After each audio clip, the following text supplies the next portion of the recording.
नाज़रीन प्रोग्राम बिनते हवा में आऊं आहियां ज़ाहिदा ताजपड़ो। नाज़रीन अॼु 10 डिसंबर आहे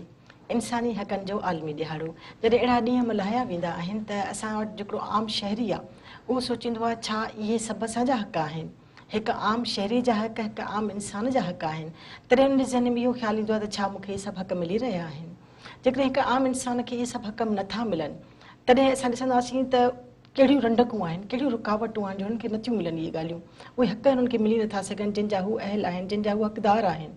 छा कानून साज़ीअ में किथे का कोताही थी आहे या असांजे मुआशिरे में कुझु मुहरिक अहिड़ा आहिनि जेके हुननि खे उन्हनि हक़नि ताईं पहुचणु कोन था ॾियनि। इन सभु ॻाल्हियूं हिन प्रोग्राम में असीं वाक़फ़ कंदासीं। मूंखे ख़ुशी थींदी अमीं मुंहिंजे प्रोग्राम में शामिलु रहंदा। मुंहिंजे प्रोग्राम में जेके महिमान आया आहिनि तिन सां तव्हां तारीफ़ कराईंदसि। मुंहिंजी पहिरीं महिमान आहे ज़ाहिदा ॾेथो, समाजी अॻवान आहिनि। मुंहिंजी ॿी महिमान आहे नौरिन शेख, जॉइंट सेक्रेटरी आहिनि डिस्ट्रिक्ट बार हैदराबाद जो। तव्हांखे प्रोग्राम में भली कार चवंदसि।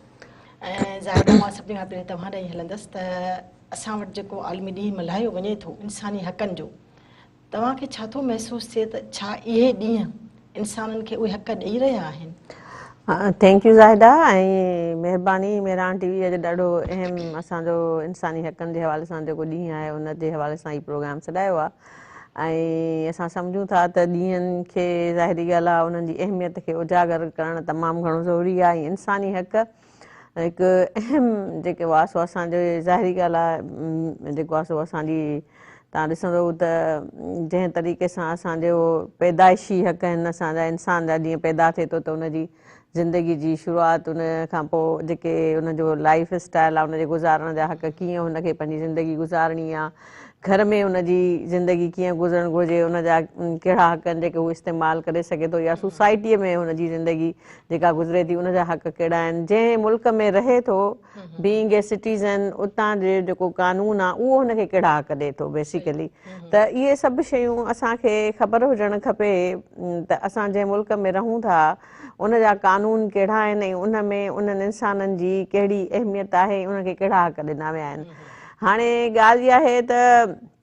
असांजे कानून में जेके हक़ असांखे हासिलु आहिनि उहे सभु आम माण्हूअ खे ख़बर नाहे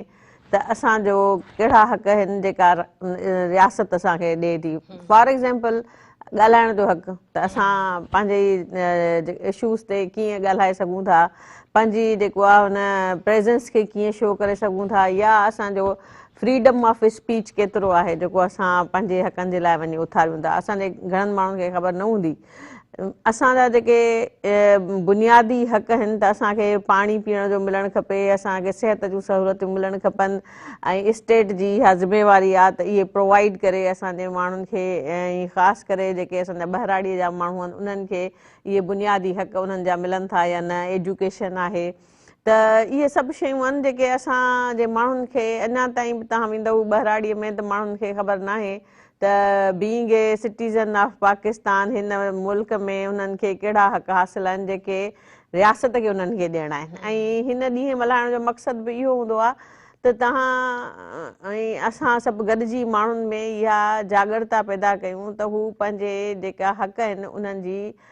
सही नमूने सां उन्हनि खे एक्सरसाइज़ करे सघनि पंहिंजे हक़नि जी, ऐं उन्हनि खे उहे हक़ हासिलु करण जे लाइ जिदोजहद बि कनि। फॉर एग्ज़ाम्पल तव्हां ॾिठो हूंदो त असांजूं जेके औरतूं आहिनि अॼु ॾींहं ताईं, हींअर जेकॾहिं असां ॻाल्हि कयूं इलेक्शन जी, त पंहिंजो वोट कास्ट करण जो राइट बि हुननि खे नाहे।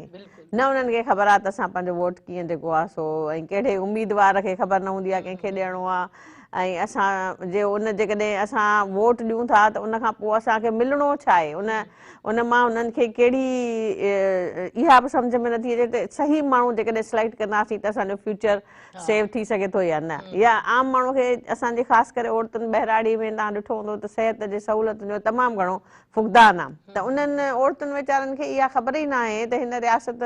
हिननि खे सुठी सिहत ॾियण जो उन्हनि वटि जेको आहे सो उनजो बुनियादी उन्हनि जो हक़ आहे त उहो सुठी सिहत जूं सहूलियतूं वठी सघनि। पर असां वटि अनफॉर्चुनेटली इहा सहूलियतूं जेके आहिनि से उन माईअ खे नथियूं मिलनि जेका वीचारी ॻोठ में रहे थी, ऐं जंहिंजी ज़िंदगी बि ओतिरी अहम आहे जेतिरी शहर जी औरत जी ज़िंदगी अहम आहे। त इहे सभु शयूं आहिनि जेके मां सम्झां थी त तमामु घणो ज़रूरी आहिनि। ऐं अॼुकल्ह मीडिया जो दौरु आहे, हर को माण्हू ॾिसे थो, टीवी ॾिसे थो, मोबाइल इस्तेमालु करे थो, ॻोठनि में मायूं ॾिसनि थियूं, उनखे ख़बर आहे कहिड़ियूं ज़रूरतूं आहिनि, कहिड़ियूं शयूं उन्हनि खे ख़बर हुजणु खपनि। पाणी पीअण जो जेको हक़ु आहे, साफ़ पाणी तमामु घणो ज़रूरी आहे सिहत जे लाइ, पर आम माई खे केतिरो उहो पाणी मिले थो सहूलियत सां जेको उहो वापराए थी। ऐं उनजे लाइ तव्हां ॾिठो हूंदो त असां वटि एतिरा केतिरा जेके ज़िला आहिनि जिन में औरतुनि खे 3-3 किलोमीटर 4-4 किलोमीटर परे पाणी खणण जे लाइ वञिणो पए थो, पर उन्हनि खे पाणी उहा सहूलियत नथी मिले। त इहे सभु असांजा इंसानी बुनियादी हक़ आहिनि जेके असांखे मिलणा आहिनि, पर उहे असांखे मिलनि नथा। हाणे असां पंहिंजे उन्हनि हक़नि जे हासिलात जे लाइ असां कहिड़ी जिदोजहद कयूं था, बेसिकली उहो असांखे सोचणो पवंदो त असां हिन स्टेट में जिते जंहिं रियासत में रहूं था त असां पंहिंजे हक़नि जो हासिलात जे लाइ कहिड़ी जिदोजहद करे सघूं था, जीअं असां हिकिड़ी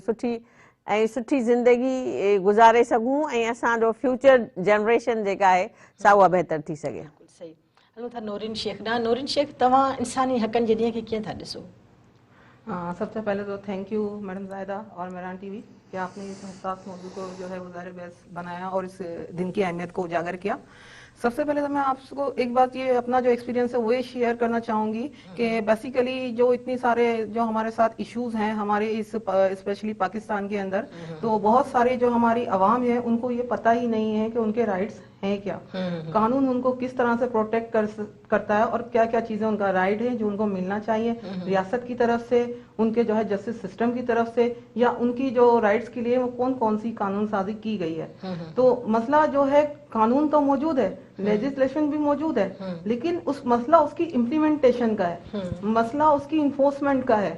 देखिए सबसे ज्यादा अभी यहाँ पर जो ज्यादती जो मजलूम तबका है, मैं तो पूरे पाकिस्तानी तबके को इस वक्त मजलूम समझती हूँ, क्योंकि जो सब इस हद तक अवेयरनेस नहीं है हमारी आवाम को, हमारी जो है वुमेन्स को और हमारे जो है दीगर अफराद को, क्योंकि हमें ये अवेयरनेस दी ही नहीं गई है फ्रॉम द बिगनिंग। हुआ क्या है कि हमारा माशरा जब तश्कील पाया तो पाकिस्तान के अंदर जो है वो एक डिस्क्रिमिनेशन जो सबसे ज्यादा पाई जाती है वो जेंडर डिस्क्रिमिनेशन है। जब हम लोग किसी भी काम के लिए बाहर निकलते हैं बीइंग अ वुमेन, तो सबसे पहले हमें डिस्करेज किया जाता है, इनकरेज नहीं किया जाता। हमें इस चीज से डराया जाता है कि बाहर जो है वो माहौल बहुत खराब है, अगर आप बाहर जाओगे तो खुदा ना खास्ता बाहर कोई आदमखोर बैठे हुए हैं आपको खा जाएंगे। तो सबसे पहली बात तो ये है कि मैं ये समझती हूँ कि अगर हमें हमारे इंसानी हुकूक नहीं मिल रहे हैं या उनको सलब कर लिया गया है, तो उसकी सबसे बड़ी वजह ये है कि अवाम में अवेयरनेस ही नहीं है, और स्पेशली जो वुमेन है उनको तो ये पता ही नहीं है कि उनके राइट्स हैं क्या। इस बात को मैं और थोड़ा सा हाईलाइट करूंगी इसको मजीद आगे बढ़ाते हुए कि हमारी जो यहाँ पर बच्चियां हैं जब वो पैदा होती हैं तो सबसे पहले जो है उनको जिस खतूत पर उनकी परवरिश की जाती है, जिस खतूत पर उनको बड़ा किया जाता है, उनके दिमाग में सबसे पहले एक बात डाली जाती है कि आप तो पराया धन है, बड़ा होके आपको शादी करके जाना है और दूसरे के घर आप हमारे पास जो है दूसरे की अमानत हो। और जब शादी होती है तो उससे कहा जाता है कि आप शादी करके जा रहे हो, अब वहां से मरकर ही निकलना। तो ये हमारे इंसानी माशरे का अलमिया है। तो सबसे पहले तो जो है एक वुमेन को अगर उसके राइट का ही नहीं पता होगा, एक बच्ची को उसके राइट्स का ही नहीं पता होगा, तो वो किस तरीके से आगे से अच्छे माशरे को तश्कील देगी, अपनी नस्ल को जो है वो अच्छे से परवान चढ़ाएगी। तो हमारे यहाँ सबसे पहला इशू जो है वो अवेयरनेस का है,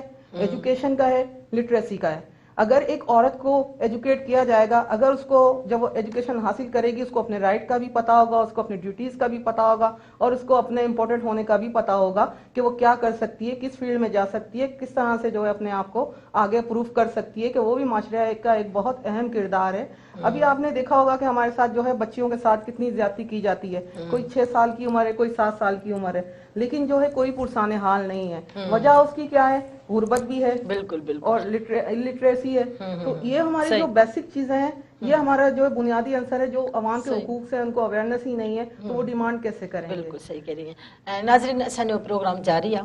पर वठंदासीं हिकिड़ो नंढड़ो ब्रेक। असां जल्दी मोटूं था, महिरान सां गॾु रहिजो।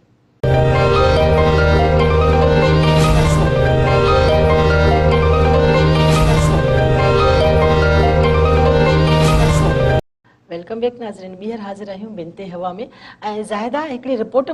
मुताबिक़ त जनवरी खां वठी अप्रैल ताईं असां वटि 771 केस अहिड़ा हुया जिन में औरतुनि ते तशद्दुद कयो वियो। हाणे जनवरी खां वठी अप्रैल ताईं 4 महीना थियनि था त 4 महीननि में असांजो हिकिड़ो वॾो तादाद आयो जेको रिपोर्ट थियो 771। जेकॾहिं इहो तादाद ईअं सम्झो त रुगो साल में असां वटि रिपोर्ट थियो हिकिड़ो, त छा इन खां वधीक बि त थी सघंदा जेके रिपोर्ट न थिया हूंदा? त छा इहा हिकिड़ी वॾी रेंज कोन्हे का? हाँ बिल्कुलु सही था चओ ज़ाहिदा। बेसिकली असां वटि जेको औरतुनि ते तशद्दुद आहे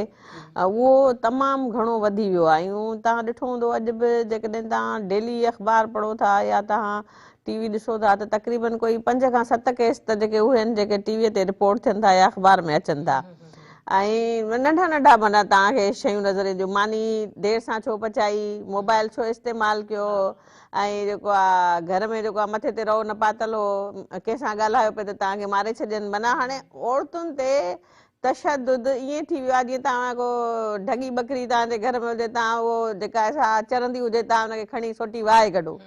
सो बेसिकली असां इन्हनि खे जेके ही त 717 आहिनि, पर मां सम्झां थी त इन खां तमामु घणा मथे अंग अखर तव्हांखे अवेलेबल हूंदा, छो त असां वटि डेटा जो वॾो प्रॉब्लम आहे। डेटा असां वटि अवेलेबल ई कोन्हे का कंहिं बि क़िस्म जी डेटा। हा, ऐं रिपोर्ट कोन था थियनि। इलाही सारा केस आहिनि जेके, ऐं इवन असांजी फैमिलीज़ में बि आहे, हर घर में तशद्दुद हिकु औरत ते थींदो हूंदो, पर हाणे उहो रिपोर्ट नथो थिए। चुप रहो। हा, चवंदा चुप रहो, ऐं उहो रिपोर्ट थींदो ई कोन न। ज़ाहिरी ॻाल्हि आहे, को घर वारा उहो ई कोशिशि कंदा त मां हाणे इहो थींदो आहे हर घर में। तव्हां जेको आहे महिरबानी करे इहो जेको आहे जेकॾहिं इन तरीक़े सां तव्हां पंहिंजी ज़िंदगी गुज़ारींदव त हली न सघंदी। इन करे तव्हांखे कंप्रोमाइज़ करिणो पवंदो। उहो मोचड़ा खाईंदी रहंदी जेसि ताईं हुनखे सह पवंदी। ऐं हिकिड़ो टाइम ईंदो जॾहिं उहा हुन मोचड़नि मां निकिरी वेंदी ऐं हुन घर खे छॾे हली वेंदी, या मरी वेंदी, या कुझु ॿियो थींदो। नई कहाणी शुरू थींदी। बिल्कुलु। सो इहो असां वटि इहो जेको ट्रेंड डेवलप थियो आहे न, उहो असां हुनखे गुरबत बि सम्झूं, असां इहो बि सम्झूं त माण्हुनि में शायदि हाणे हिकिड़ी फ्रस्ट्रेशन क्रिएट थी वई आहे। असांजी सॼी सोसाइटी डिप्रेशन जो शिकार आहे, ऐं इन जे करे असां औरतुनि खे हिकिड़ो अहिड़ो एलिमेंट था सम्झूं जंहिंखे माना जीअं चाहे हुनखे इस्तेमालु कजे। उन्हनि जी किथे का दाद रसी कोन्हे का, स्टेट एतिरी कमज़ोर आहे औरतुनि जे मामले में। तव्हां ॾिठो हूंदो हींअर फातिमा फुरोड़ो जो केस थियो जेको ख़ैरपुर जो, उन एॾो वॾो केस हुजण जे बावजूदि ऐं उन ते सभिनीनि, जीअं असांजे सभिनी जेके तबिका आहिनि असांजे जेके सोसाइटीअ जा, जंहिं तरीक़े सां हुननि रिएक्ट कयो त असांखे इहो लॻो पिए त इहो केस 1-2 ॾींहंनि में सॉल्व थी वेंदो। पर हाणे एतिरनि ॾींहंनि गुज़रण जे बावजूदि उन केस जी जेका फाइल आहे उहा क्लोज़ लॻी पई आहे। उन ते केतिरा जेके आहिनि से कॉन्फ्रेंसूं थियूं, उन खां पोइ जेके आहिनि से इलाही मुज़ाहिरा थिया, हर माण्हू लिखियो, केस कामयाबी ताईं पहुचंदे पहुचंदे गायब थी वियो हिकदम सां। ऐं उन्हनि माण्हुनि खे वरी उल्टो जेके आहिनि से उहो ई ॾोहारी थी आहे जिन जी छोकिरी मरी वई हली। त तव्हां इहो ॾिसो त असांजी सोसाइटीअ में माण्हू जेकॾहिं को वधीक रिएक्ट था कनि, उनजो वरी असांखे जेको सभिनी खां वॾो नुक़सानु इहो आहे त उनजो किथे बि को फॉलोअप नथो थिए। असांजो जेको फस्ट जेको असां चऊं था न जेको फस्ट रिएक्शन आहे उहो वॾो तमामु घणो वॾो हूंदो आहे। उन ॿिए ॾींहं खां पोइ उहो रिएक्शन आस्ते आस्ते ख़तमु थी वेंदो हलियो, ऐं माण्हुनि जो जेको इंटेंशन आहे न वरी सेकेंड हुन जेको आहे इंसिडेंट आहे उन ते तरफ़ हलियो वेंदो। त इन खां पोइ उन कंहिं बि तव्हां ॾिसो कंहिं बि औरतुनि जे हिननि सॼनि मामलात में तशद्दुद में कॾहिं बि हिकिड़े माण्हू खे का सज़ा आई न महिल ताईं। हालांकि एतिरा कानून औरतुनि जी प्रोटेक्शन जे हवाले सां ठाहिया विया पीपल्स पार्टी गवर्नमेंट में, इहे पोयां जेके हुननि जा 10-15 साल रहिया उन में हुननि एॾा सारा कानून ठाहिया, पर उन्हनि कानून जेके आहिनि से उन औरतुनि खे फ़ाइदो न ॾेई सघिया जेके वीचारियूं विक्टिम्स आहिनि। बिकॉज़ ते असां वटि इम्प्लीमेंटेशन जो जेको उन्हनि खे कानून खे कीअं उन कानून खे असां जेको आहे हिकिड़ो त मिसयूज़ कीअं था कयूं, ॿियो इहो आहे त उन कानून जी जेका आहे उहो असां इम्प्लीमेंटेशन आहे ई कोन असां वटि। जेके असांजो जेको सभिनी खां वॾो मसइलो आहे उहा आहे असांजी पुलिस फोर्स, ऐं उहा पुलिस फोर्स असांजी एतिरी त गैर तरबियत याफ़्ता आहे, अहिड़ा एलिमेंट हुन में अची था वञनि जेके उन कानून खे या त हू उन कानून खे सम्झनि नथा, या उन कानून ते जेका आहे सा पाबंदी नथी कराई वञे। ऐं उन खां पोइ जेकॾहिं तव्हांखे जज हुकुम ॾिए थो त तव्हांखे हीउ करिणो आहे, हाणे उहो पुलिस उन ते जेकॾहिं उनखे उन ते अमल नथी कराए त पोइ तव्हां इहो सोचो त उन स्टेट जो छा हाल थींदो जिते पुलिस फोर्स उन्हनि माण्हुनि सां मिली थी वञे जेके उहे ज़ुल्म कनि था। त पोइ जेकॾहिं सज़ा ऐं जज़ा जो अमल न हूंदो त सोसाइटीअ में उहे शयूं अञा वधंदियूं ऐं तव्हां ॾिठो हूंदो त उन फातिमा जे केस खां पोइ रैपिडली तमामु घणा केस वधिया ऐं उहे रिपोर्ट बि थिया पर उन्हनि जी किथे बि जेका आहे सा का मुर्क पीरज़ादो जो केस आयो हा मुर्क पीरज़ादे जो उन खां पोइ इलाही सारा ॿिया केस जेके आहिनि से साम्हूं आया ऐं इवन तव्हां रुॻो इहा सिंध जी ॻाल्हि कोन था कयूं पर असां सॼे पाकिस्तान जी ॻाल्हि था कयूं त हिकिड़े जज जे घर में जेका उहा छोकिरी कमु कंदी उन ते केतिरो वॾो तशदुद थियो पर उनजो छा थियो उन खां पहिरीं हिकिड़े जज जे घर में उन छोकिरीअ ते तशदुद थियो पर छा थियो माना उहो जज एतिरो पावरफुल हो उनजी घर एतिरो पावरफुल हो जो हुन वीचारी जेका छोकिरी आख़िरी स्टेज ते पहुची चुकी मरण वारी ही जेकॾहिं हुनखे इहा जेकॾहिं मीडिया ते इहा ॻाल्हि न अचे हा को प्रेशर डेवलप न थिए हा त उहो त हुनजी त आख़िरी स्टेज हुई त मरी वञे हा ऐं हुनजा पेरेंट्स छा कनि ज़ाहिरी ॻाल्हि आहे पेरेंट्स हिन महिल ताईं उहे हिकिड़ो त पहुची नथा सघनि कोर्टुनि ताईं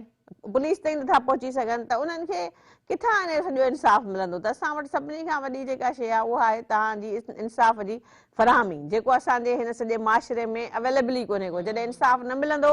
त पोइ तव्हांजो क्राइम रेशो वधंदो ऐं क्राइम रेशो असां वटि तमामु घणो वधियो आहे अच्छा नौरीन शेख तव्हां चयो त इंसानी हक़नि में औरतुनि जा बि हक़ आहिनि जेके उन्हनि खे ख़बर ई न आहे अॼोके प्रोग्राम में तव्हां इहो ॿुधायो सॼे औरतुनि खे त उहे कहिड़ा हक़ आहिनि औरतुनि जा जेके हुननि खे मिलियल आहिनि पर हुननि खे ख़बर ई कोन्हे का देखिए सबसे पहले अगर हम बात करेंगे अपने कॉन्स्टिट्यूशन की पाकिस्तान का जो कॉन्स्टिट्यूशन है उसका जो आर्टिकल 25 है वो बिल्कुल क्लियर है उसने हर सिटीजन को जो है एक बराबरी का हक दे दिया जहाँ बात बराबरी की आ जाती है तो वहीं जो है एक वुमेन को भी सारे हुकूक मिल जाते हैं लेकिन मसला यह है कि हमारी जो वुमेन्स हैं उनको स्पेस नहीं दी जाती उनको ट्रस्ट नहीं दिया जाता कसूर हमारे माशरे का भी है और कसूर हमारे कल्चर का भी है मैं आपको अभी एक मिसाल दूंगी जैसे कि मैडम जाहिदा ने भी कहा कि फातिमा बुर्रो का केस रिपोर्ट हुआ और इतना हाईलाइट हुआ कि ऐसी इतनी हाइट क्रिएट हुई कि बस उसको इंसाफ अब मिला और तब मिला लेकिन बदकिस्मती से ऐसा नहीं हो सका यहाँ तक कि जब उसकी डीएनए रिपोर्ट को सिंध से करवाई गई तो वहाँ उसका डीएनए भी मैच नहीं हुआ लेकिन जब वही रिपोर्ट पंजाब से करवाई गई तो वो डीएनए भी मैच हो गया तो मसला ये है कि अगर ये डीएनए मैच हो जाता है और कोर्ट ऑफ लॉ में केस प्रूव हो जाता है तो उसको पनिशमेंट जरूर आएगी क्योंकि सजा मौजूद है और जहाँ तक बात रही लेडीज के लिए कि उसकी हुर्मत के लिए या उसकी प्रोटेक्शन के लिए कौन कौन से लॉज हैं तो आप हमारी जब कानून के अंदर पीपीसी को आप पढ़ेंगे पाकिस्तान पीनल कोड को तो उसका जो सेक्शन 509 है वो भी बड़ा जो है वो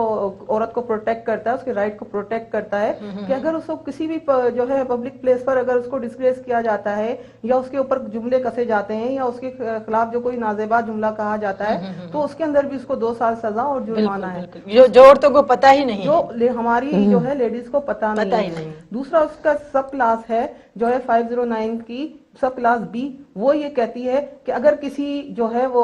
ऑफिस में किसी काम करने वाली जगह पर अगर हमारी किसी लेडी को हरास किया जाता है तो वो उसके अंदर जो है कोर्ट से रुजू कर सकती है एफआईआर उसके खिलाफ दर्ज करवा सकती है और जो है स्टेप अगर आगे ले तो उसको पनिशमेंट आएगी और वो इतनी सख्त पनिशमेंट्स हैं तो लेकिन मसला हमारे यहाँ वही होती है कि करज की कमी है थोड़ा जो है वो हमारे यहाँ जो लोग उसको स्पेस नहीं देते सामने नहीं आने देते उनकी जो साख जो बुनियादी तौर पर उनको बचपन से समझाया जाता है कि भाई ये मैन डोमिनेटिंग सोसाइटी है इसके अंदर अपने आप को बचा कर रखना है हालांकि उनके साथ बड़ी ज्यादतियां हो रही होती हैं बड़ी उनके साथ जो है इलीगलिटीज कमिट समझाया यही जाता है खामोश रहना है बस समझाया यही जाता है खामोश रहना कोई बाय चांस मैं इसलिए वर्ड यूज कर रही हूँ कि आजकल हमारी जो मीडिया इतनी ज्यादा जो है मीडिया जो है हमारी हरकत में आ चुकी है और हर जगह मौजूद है सोशल मीडिया है कि किसी ना किसी तरीके से अगर कोई शादो नाजो केस रिपोर्ट हो भी जाता है तो उसका अंजाम आप फातिमा बुर्रो की तरह देखते हैं इसके अलावा भी हमारे पास कानून के अंदर और भी है जो प्रोविजन मगर किसी पर भी अमल नहीं होता क्योंकि लोग खुद नहीं मगर उसकी इम्प्लीमेंटेशन नहीं है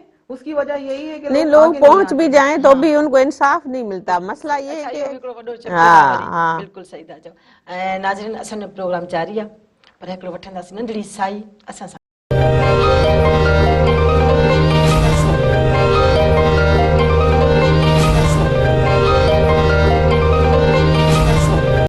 वेलकम बैक नाज़रीन ॿीहर हाज़िर आहियूं बिनते हवा में हलूं था असां ज़ाहिदा ॾिठो न ज़ाहिदा जॾहिं असां हक़नि जी ॻाल्हि कयूं था फ़र्ज़नि जी ॻाल्हि कयूं था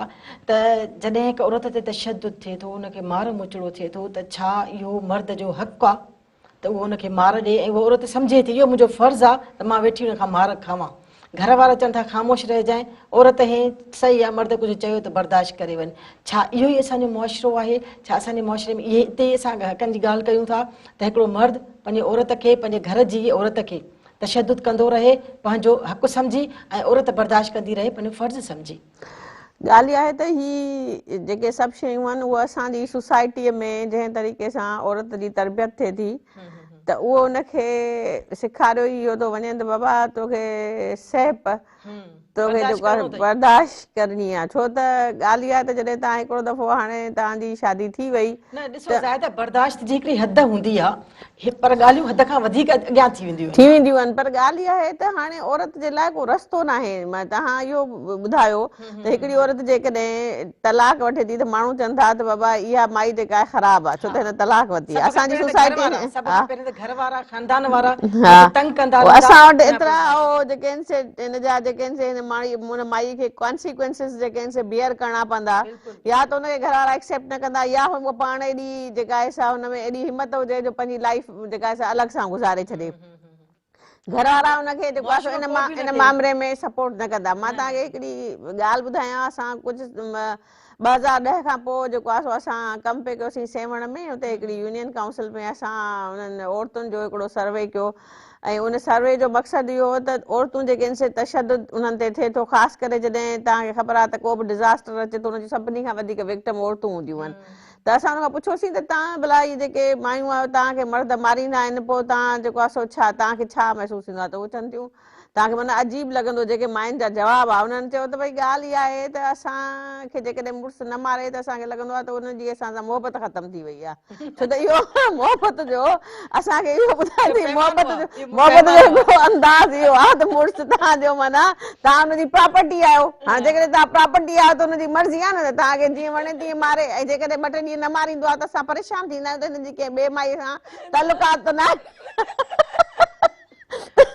तव्हां इहो ॾिसो त असांजी जेका बुनियादी जेका तरबियत आहे उनजो केॾो अमल दख़ल आहे औरत जे इन्हनि सॼे रवैयनि ते, त उहो कीअं हाणे उहा औरत कीअं रिएक्ट कंदी मूंखे ॿुधायो जे उन तशदुद ते? उहो त पार्ट ऑफ लाइफ कंसीडर करे थी हिनखे त इहो मुंहिंजी ज़िंदगीअ जो हिकिड़ो हिसो आहे जेको मूंखे बर्दाश्त करणो।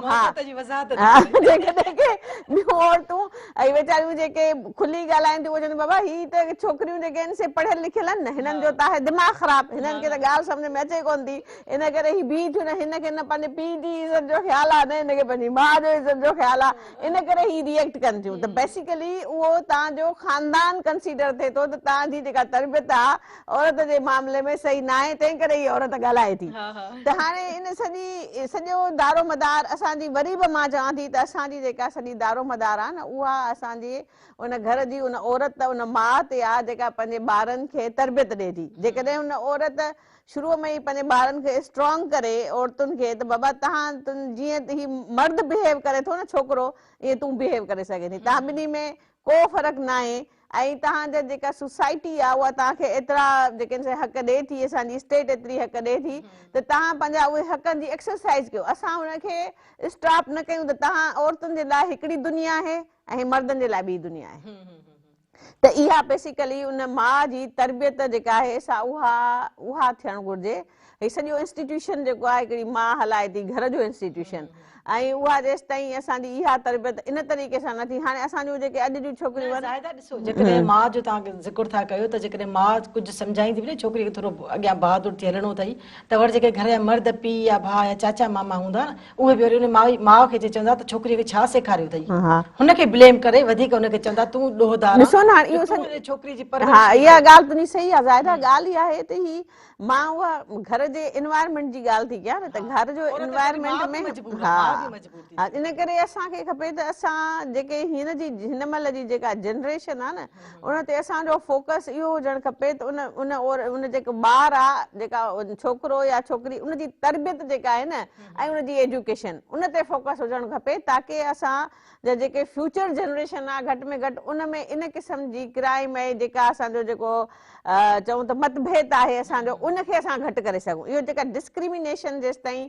घर मां ख़तमु न थींदी न असांजी सोसाइटी मां ख़तमु थी नथी सघे। चाहे असां केतिरा सुठा कानून ठाहे छॾियूं त बाबा ही कानून तमामु घणो हाणे ॿुधाए पई त PPC में ही मौजूदु आहे, 509 में ही आहे, 200 आम माण्हू खे कहिड़ी ख़बर 209 509 छा आहे, कहिड़ी बला आहे जेका असांखे जेका आहे न प्रोटेक्ट कंदी, कहिड़ी माई आहे जेका निकिरी वञी। इवन असां वटि जेके आहिनि सही वीचारियूं जेके लॉयर्स आहिनि पंहिंजे हक़नि जे लाइ इहे पाण नथियूं ॻाल्हाए सघनि, छो त ख़बर आहे त इन जा कॉन्सिक्वेंसिस छा हूंदा असांजी सोसाइटीअ में। इन करे तव्हांजी जेका बोल्डनेस आहे, तव्हांजो जेको इंस्टीट्यूशन आहे, जेसिताईं इहो तव्हांजो मज़बूत नथो थिए असांजी सोसाइटीअ मां औरतुनि ते तशदुद ख़तमु नथो थी सघे। अच्छा नूरिन शेख, जेकॾहिं असां कानून साज़ी जी ॻाल्हि कयूं त तव्हां चओ था कानून साज़ी असां वटि मौजूदु आहे, कानून मौजूदु आहे औरतुनि जे तहफ़ुज़ लाइ, उन्हनि जे हक़नि जे लाइ, पर उन ते इम्प्लीमेंट नथो थिए। हाणे इम्प्लीमेंट छो नथो थिए? What are the causes? छा औरतूं पाण नथियूं अचनि या फैमिली बैकग्राउंड अहिड़ो आहे जो औरतुनि खे ॿाहिरि नथो कढियो वञे? छा काज़ आहे, छा कारण आहिनि, कहिड़ा सबब आहिनि जंहिंजे करे औरत जो जॾहिं तशदुद थिए थो या को मसइलो थिए थो त उहा कानून ताईं नथी पहुची सघे हाँ, या कानून जी मदद नथी वठी सगे? ज़्यादा उसका जो असल रीज़न है वो ये है कि हमारे जो फैमिलीज़ हैं वो बच्चियों को अलो ही नहीं करती कि अगर कोई भी उनके साथ गलत किया जा रहा है या उनके साथ कोई जो है उनको मिसयूज किया जा रहा है या उनको ब्लैकमेल किया जा रहा है तो वो इस चीज को आगे रिपोर्ट करें। सबसे बड़ा हमारा अलमिया ये है, क्योंकि यहाँ पर जो हमारा पहला एलिमेंट मतलब है अपनी फैमिली है। जी, हमारी जो सोसाइटी है उसके अंदर एक स्टैंडर्ड सेट हुआ है कि अगर किसी बच्ची ने जाकर कोई कंप्लेन करी या कोई किसी जो है जगह पर जाकर बताया कि भाई मेरे साथ ये हुआ, ये गलत हो रहा है, काइंडली इसका सद्देबाब किया जाए, तो ये उसके साथ जो है एक नेगेटिव जो है कंट्रोवर्सी जुड़ जाएगी, आगे उसकी शादी में मसले मसाइल आएंगे, आगे जो है वो ये चीज अगर गई तो हमारी दूसरी बच्चियों पर उसका असर पड़ेगा, उनकी शादी में रिश्तों में मसाइल आएंगे। तो मसला ये है कि लेजिस्लेशन तो बहुत ज्यादा मौजूद है, रेप की भी बहुत बड़ी यहाँ पर मौत की सजा मौजूद है, और बाकी दूसरी जो हमारे साइबर क्राइम्स अभी आए हैं, आपने देखा है, अभी हमने शायद इस बात को हम लोगों ने फोकस नहीं किया कि सबसे बड़ा जो इशू हमारे पास अभी आ रहा है बच्चियों का, वो सोशल मीडिया पर जो है उनको हरास और अब्यूज किया जा रहा है। उसकी वजह क्या है? उसकी वजह यह क्या है कि अगर किसी बच्ची ने अपनी कोई पिक्स अपलोड कर दी, अपना कोई इवेंट का जो है वो सेलिब्रेशन अपलोड कर दी, तो किसी न किसी तरीके से उस बच्ची की आईडी हैक कर ली जाती है, उस लड़की की आईडी हैक कर ली जाती है, या उसकी कहीं से पिक उठाई और सोशल मीडिया पे अपलोड कर दी। तो एक ये भी जो है बड़ा बदनुमा सिलसिला और एक बड़ा गलत घिनौना जो है सिलसिला हमारे यहाँ पर माशरे में चल रहा है, जिसके लिए भी जो हमारी गवर्नमेंट ने बड़ी अच्छी कानून साजी की है कि साइबर क्राइम की सूरत में एक बिल इंट्रोड्यूस कराया है। वो साइबर क्राइम जो बिल्कुल एक लॉ बन चुका है, पाकिस्तान का हिस्सा बन चुका है। मैं इस प्रोग्राम के तवज्जुह से, आपकी तवज्जुह से अपनी जो है लेडीज को बताना चाहूंगी, बच्चियों को इससे अवेयर करना चाहूंगी कि अगर आपको इस तरह से कोई सोशल मीडिया पर ब्लैकमेल करता है या आपको जो है वो आपके डराता है, धमकाता है, ब्लैकमेल करता है, तो साइबर क्राइम के अंदर आपके पास सारी जो है फैसिलिटी अवेलेबल है कि आप जो है एफआईए को सिर्फ एक एप्लीकेशन देंगे, और अगर आप कॉन्फिडेंटली सारे काम हो जाते आप हैं। उसको एप्लीकेशन देने के लिए अगर आप नहीं जा सकते इन पर्सन, तो आप उसको ऑनलाइन कंप्लेन कर सकते हैं। बिल्कुल सही सही। तो ये आप वहां से उसको 7 साल भी सजा है, 10 साल भी सजा है, और अगर खुदा न खास्ता किसी बच्ची की कोई तस्वीर इस तरह की, कोई बेलिबास, कोई ऑकवर्ड गैर अखलाकी तस्वीर अपलोड करता है, तो उसकी भी जो है 7 साल सजा मौजूद। तो सजाएं मौजूद हैं, लेकिन उस पर इम्प्लीमेंटेशन नहीं है, और उसकी इम्प्लीमेंटेशन का 70% में कहती हूँ वजह जो है वो हमारा माशरा है, उनके पेरेंट्स हैं, उनके घर वाले। सही, बिल्कुल सही कह रही है। तव्हांजी महिरबानी, तव्हां प्रोग्राम में आया है, तमामु सुठी ॻाल्हि ॿोली। नाज़रीन, तव्हां असांजे महिमाननि जूं ॻाल्हियूं ॿुधियूं, ऐं मां सम्झां थी हिन प्रोग्राम खां पोइ इंसानी हक़नि ते जेको ॻाल्हायो वियो या औरतुनि जे हक़नि ते ॻाल्हायो वियो, त इन में काफ़ी ॻाल्हियूं निर्वार थी वियूं आहिनि, काफ़ी ॻाल्हियूं वाइखू थियूं आहिनि। त जेकॾहिं असां तालीम जी ॻाल्हि कयूं था, तालीम हूंदे बि पंहिंजे हक़नि जी ॼाण न हुजे, या असां पंहिंजे हक़नि जी ॼाण ॿियनि माण्हुनि खे जेके ॿहिराड़ी में रहंदा उन्हनि खे न ॾेई सघूं, त अहिड़नि हक़नि जो कहिड़ो फ़ाइदो? छो जो जेकॾहिं कानून मौजूदु आहे, असांजी हुकूमत, असांजी रियासत कानूनी हक़ ॾिए थी, त पोइ उन मां फ़ाइदो छो न वठणु घुरिजे? त पंहिंजे आस पास ॾिसो ऐं पंहिंजे हक़नि लाइ पाण उथी बीहो, पाण पंहिंजा हक़ वठो, त तव्हांखे अंदाज़ो थींदो त तव्हांजी ज़िंदगी केतिरी आसान थी सघे थी। छो त हक़ वठणु आसान थींदा, हक़ वठणु मुश्किल थींदा, पर उन खां पोइ जी आसानी यकीनन तव्हांखे नज़र अची वेंदी। हीउ प्रोग्राम या बिनते हवा जो कोई बि प्रोग्राम तव्हां ॾिसणु चाहियो त मेहरान टीवी जी वेबसाइट, यूट्यूब या फेसबुक ते ॾिसी सघो था। हाणे असांजे प्रोग्राम जो वक़्तु हले थो, पंहिंजी पुॼाणीअ ॾांहुं पंहिंजी मेज़बान ज़ाहिदा ताज जबड़ो खे ॾींदा इजाज़त। वरी मिलंदासीं ईंदड़ प्रोग्राम में, तेसिताईं अलाह जी अमान।